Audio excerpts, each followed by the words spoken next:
crois vraiment que tu vas trouver un bassin rempli d'eau magique à l'issue de ce voyage? Je sais rien. Mais je crois que t'as envie de le savoir.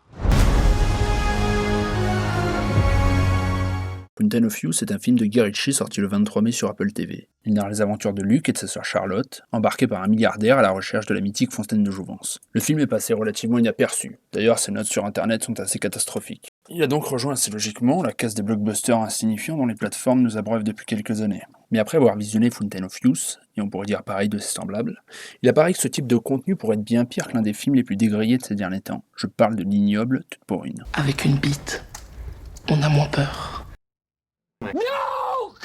Et c'est ce que je vais mettre en lumière.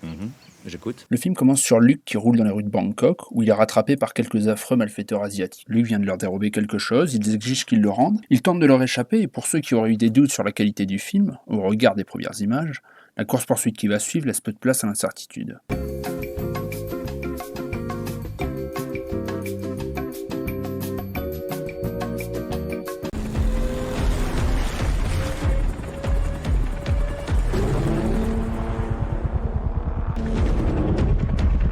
C'est un ratage de classe mondiale. Luke se retrouve alors dans un train. Une mystérieuse personne lui demande de lui remettre ce qu'il vient de voler, sans que le film précise comment elle l'a retrouvé, ni qui elle est. Pourquoi s'encombrer avec la cohérence, après tout, quand le spectateur peut s'en passer? Pour clore la tension insoutenable que sous-tendent des dialogues de qualité, il sera proposé une confrontation musclée, dont le seul plan intéressant est dans la bande-annonce. Plan remarquable en soi, car l'attente du public étant à peu près à zéro à ce stade, Guy Ritchie trouve le moyen de se réveiller pour nous montrer qu'il a consenti, à un moment donné, à réfléchir plus de 2 secondes à sa mise en scène. Après cette scène, le film décide alors de prendre la tangente, en assommant le spectateur sous une avalanche de dialogues interminables. Sera alors présenté, pêle-mêle, plusieurs personnages et les éléments de l'histoire. Histoire en elle-même assez passable, si le film se donne les moyens de la mettre en scène. Au bout d'une demi-heure, l'aventure proprement dite commence. Ou pas. Car le film décide alors de précipiter la première scène qui aurait pu justifier le tampon aventure dont le film se targue. Mise à l'eau de sous-marin, exploration d'épaves dans les ténèbres des fonds océaniques, confrontation avec l'histoire, rien de tout ça n'arrive. Le film avance uniquement au dialogue, justifiant son existence en les entrecoupant par des scènes d'action-aventure plus paresseuses qu'un employé de mairie. Il est inutile de poursuivre l'exercice plus loin, le film reste constant dans sa médiocrité, jusqu'à la fin, ce qui en soi n'a pas dû être trop difficile étant donné le niveau de départ. À ce stade, la question de savoir si un film pareil mérite une critique est légitime, car le génie de ce genre de production est son aptitude à rendre inefficaces les reproches qu'on peut lui faire. Rien dedans n'est assez caractérisé pour être critiquable. D'où le nom de Guy Ritchie au générique.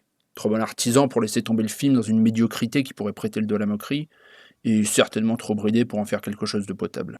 Tout ça pour en revenir à ma comparaison à Toute Pourrine, sur lequel internet a sonné la charge, et on pourrait penser à juste titre. Cependant, le film me fait rire. À son détriment, mais c'est le principe du nanar. Toute Pourrine est tellement mauvais qu'il en devient une œuvre dont l'existence est précieuse. Un déchet cinématographique destiné à être consommé dans le seul but de se payer une tranche de rire. Un film arrangé sur une étagère spéciale, entre The Room et la filmographie de Bernard-Henri Lévy. Et j'aime à penser qu'il faut ce genre de naufrage, ne serait-ce que pour établir le zéro absolu du cinéma. Mais à quoi sert Fountain of Youth? Il n'y a pas moyen d'y trouver du plaisir, de rire avec le film ou contre lui, d'en être émerveillé. Tout est mis en œuvre pour éviter que le spectateur y trouve quoi que ce soit. Œuvre impossible à clouer au pilori de la satire, destinée à un visionnage et un oubli rapide, il stérilise les millions de son budget et relègue le cinéma à un simple objet de consommation.